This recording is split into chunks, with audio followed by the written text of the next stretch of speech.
Apollo 11, this is the Launch Operations Manager. The launch team wishes you good luck and Godspeed. Thank you very much. No, it'll be a good one. 3 minutes, 25 seconds and counting. We're still go at this time. That we shall send to the moon 240,000 miles away from the control station in Houston, a giant rocket more than 300 feet tall, made of new metal alloys, some of which have not yet been invented, capable of standing heat and stresses several times more than have ever been experienced, fitted together with a precision better than the finest watch, carrying all the equipment needed for propulsion, guidance, control, communications, food, and survival on an untried mission to an unknown celestial body. On July 21st, 1969, Neil Armstrong and Buzz Aldrin became the first humans to step foot on the moon. Together, they spent over 2 hours exploring the lunar surface, collecting rock samples, setting up scientific instruments, and marveling at the Earth rising on the horizon. We choose to go to the moon. We choose to go to the moon.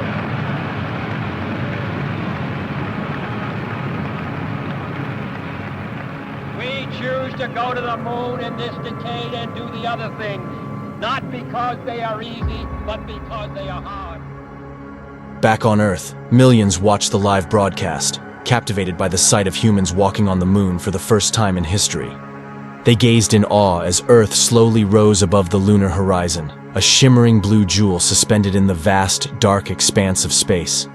The sight was both humbling and breathtaking, a reminder of the fragile beauty of their distant home. As fascinating as this all sounds, what does this have anything to do with the prophecy of chapter 54, verse 1? اقتربت للساعة وانشق القمر. The hour has come closer, and the moon has split. The Quran occasionally uses the past tense to refer to future events, just as it does when referencing the Day of Judgment in numerous verses. The reason for this is due to God being outside of time and space. For Him, all events have already occurred, and He knows everything that will come to pass for us.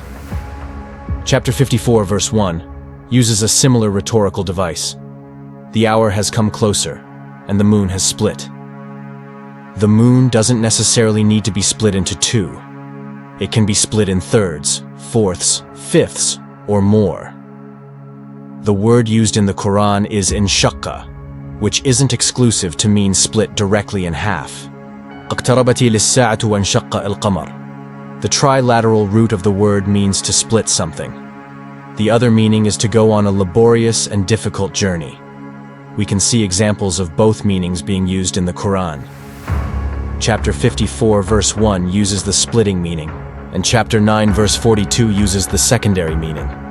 The prophecy of the moon splitting occurs in chapter 54 verse 1. When we look at NASA's detailed logs, they record the Apollo 11 lunar module splitting off 22 kilograms of lunar rocks on the 54th minute and 1st second, just as prophesied in chapter 54 verse 1.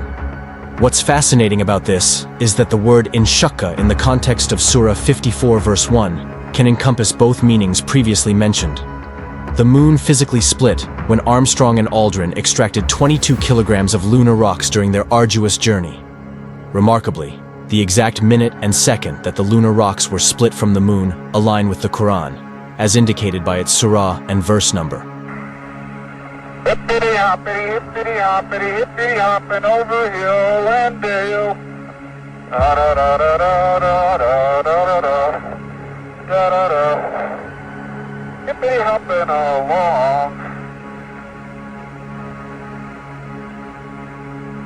One ignition. Burn away, Houston. Vector good. We're burning flat. This isn't the only sign provided in the Quran.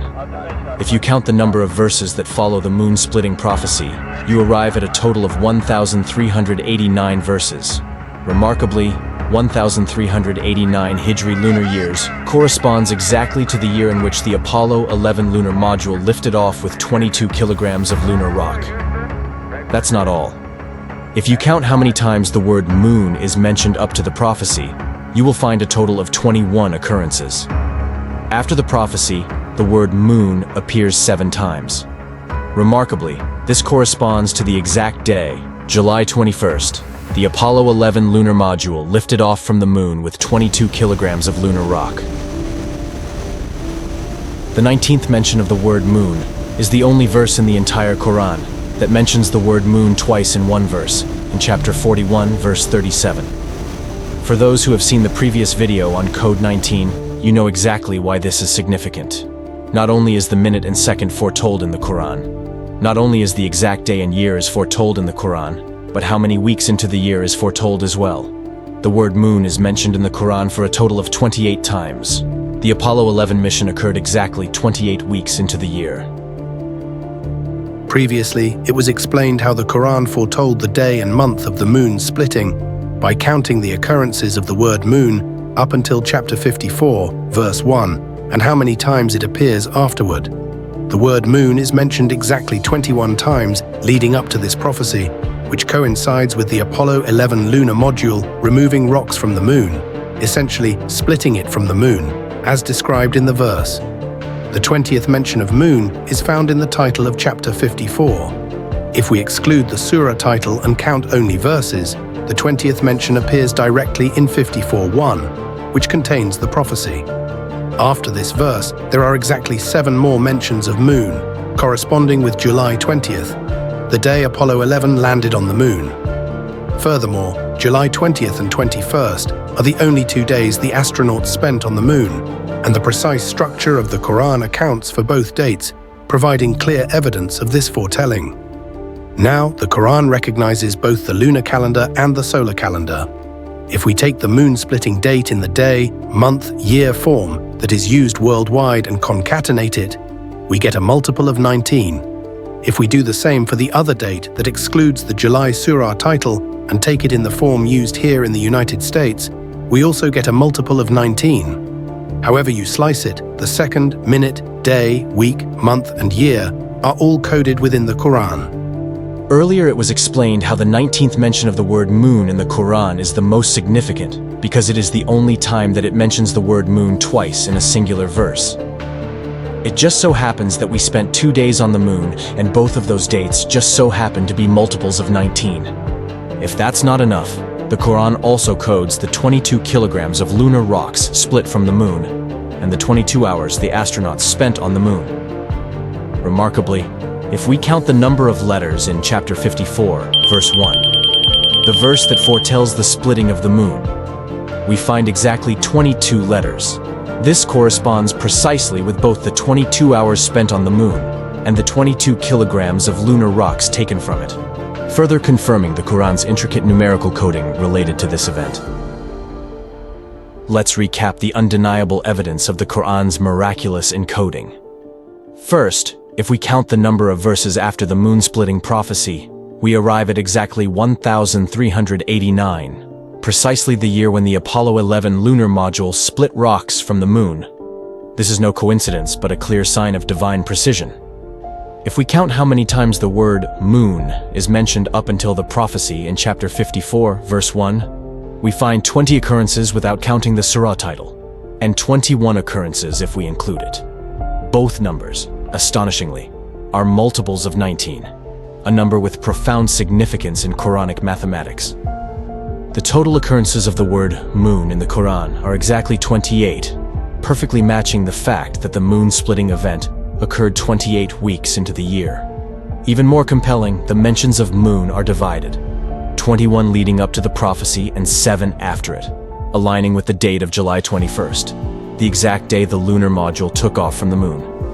This alignment is far beyond any statistical probability. It is the work of divine foreknowledge. Now, the most striking evidence. NASA recorded the exact minute and second of when the lunar module split rocks from the moon, 54 minutes and 1 second. This mirrors perfectly with the Quran's chapter 54, verse 1, where the moon's splitting is foretold. The precision here is overwhelming and cannot be dismissed. While the exact hour depends on your location on Earth, the universal constants of minute and second remain coded within the Quran, and even the hour is poetically mentioned in the verse itself. The hour has come closer, and the moon has split. The miracle doesn't stop there. Finally, when we count the number of letters in chapter 54, verse 1, we get 22. This directly corresponds with the 22 kilograms of lunar rocks that were split from the moon, as well as the exact 22 hours the astronauts spent on the lunar surface. The precision, down to the letter, weight, and time, leaves no room for doubt. This is a miracle encoded in the Quran, proof of divine knowledge revealed 1,400 years ago, long before humanity even dreamed of walking on the moon.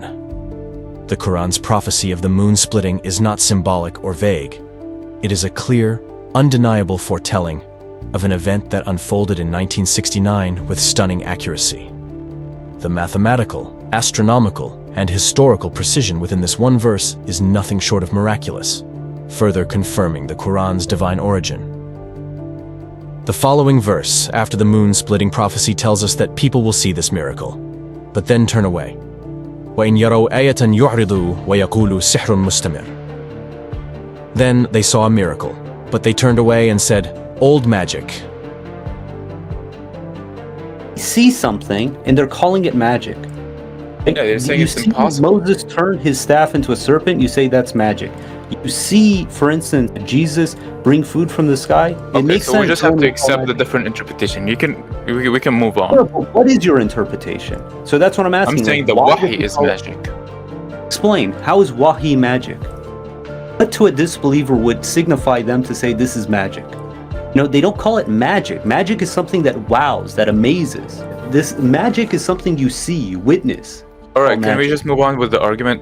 Oh, no, this is important because again, we can dance around all we want, but the question is, why would the disbelievers call this magic? What does that even mean? Yeah, they don't even accept revelations. They consider it hallucination. So clearly that's not what they're So they're referring to. making That's up excuses. So they're saying the wahi is magic. no, they're not You don't saying the call wahi is wahi magic. magic. They don't even believe in the wahi.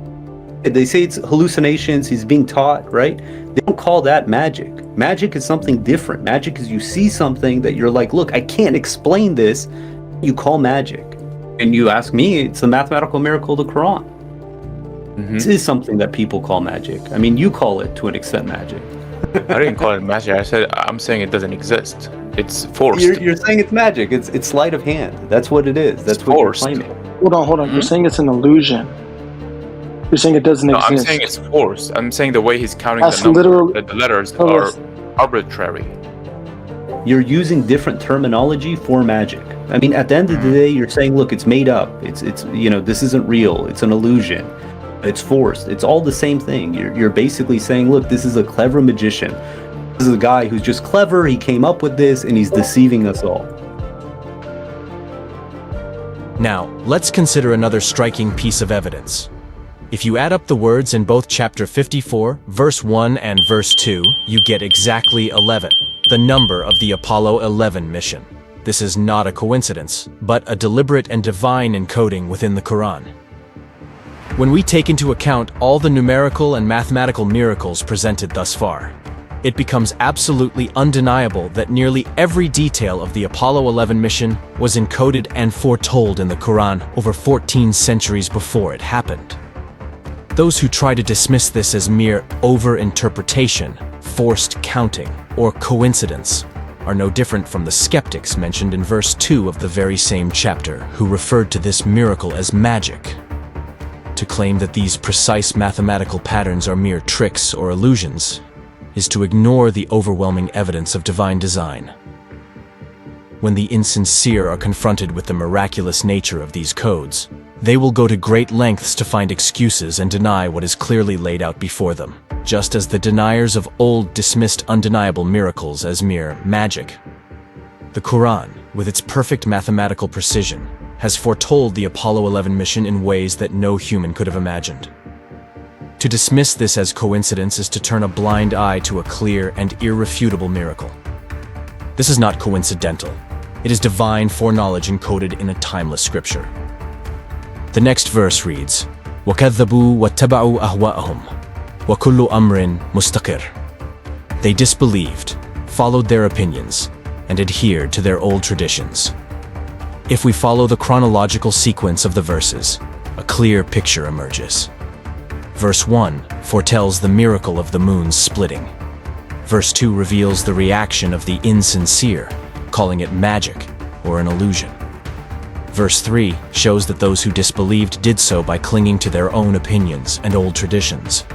But what are these old traditions being referred to? When examining traditional Islamic sources, they claim that Muhammad himself physically split the moon, and the people of his time disbelieved and rejected this miracle. However, this tradition is easily refuted. If such a miraculous event had truly taken place during the Prophet's time, why is there no independent confirmation of it from civilizations around the world? A global event like the moon splitting would have left an undeniable mark in the historical records of other nations. Even more significantly, the Quran itself refutes the idea that Muhammad had any miracles besides the Quran. In multiple places, it emphasizes that the only miracle Muhammad brought was the Quran itself, a timeless and unmatched revelation. Therefore, the claim that Muhammad physically split the moon is not only unfounded, but also contradicts the Quran's teachings. Verse 3 directly addresses this by showing that those who refuse to believe in the miraculous nature of the Quran will cling to these outdated, baseless traditions, refusing to recognize the true miracle before them. The sequence of verses is clear. The miracle of the moon splitting was foretold. The deniers mocked it, and instead of seeking the truth, they chose to follow inherited falsehoods, traditions that directly contradict the very message of the Quran. The only miracle in this context is the Quran itself, and it foretells events, including the Apollo 11 mission, with unmatched precision and wisdom. The Quran makes it unmistakably clear Muhammad performed no miracles other than the Quran itself, and this fact is evidenced within the Quran's own verses. Chronologically, the moon-splitting prophecy appears in Surah 54, which was revealed as the 37th surah. Later, Surah 10 was revealed, and in this surah it states, وَيَقُولُونَ لَوْلَا أُنزِلَ عَلَيْهِ آيَةٌ مِّن رَبِّهِ فَقُلْ إِنَّمَا الْغَيْبُ لِلَّهِ فَانْتَظِرُوا إِنَّا مَعَكُمْ مِنَ الْمُنْتَظِرِينَ. They say, how come no miracle came down to him from his Lord? Say, the future belongs to God, so wait, and I am waiting along with you. If Muhammad had truly split the moon as a physical miracle during his time, this would have been the perfect moment to reference it. Instead, he responds by telling them to wait, a clear indication that any sign of divine truth would unfold in the future. This response itself is profoundly revealing, as it aligns with the reality that the Quran's miracle is one that transcends time. It is not a fleeting or physical event, but a lasting mathematical composition encoded within the text, waiting to be discovered. Thus, the miracle Muhammad spoke of was not a temporary spectacle. It was, and is, the enduring mathematical structure of the Quran, an undeniable proof of its divine origin. This mathematical composition, discovered centuries later, confirms without a shadow of a doubt that the Quran is not only a means of guidance, but also an eternal sign for those who reflect. The Quran anticipated this, and Muhammad's instruction to wait alludes to a truth that would only become evident in its full depth as humanity progressed in understanding. This is not merely a symbolic tale or an ancient tradition.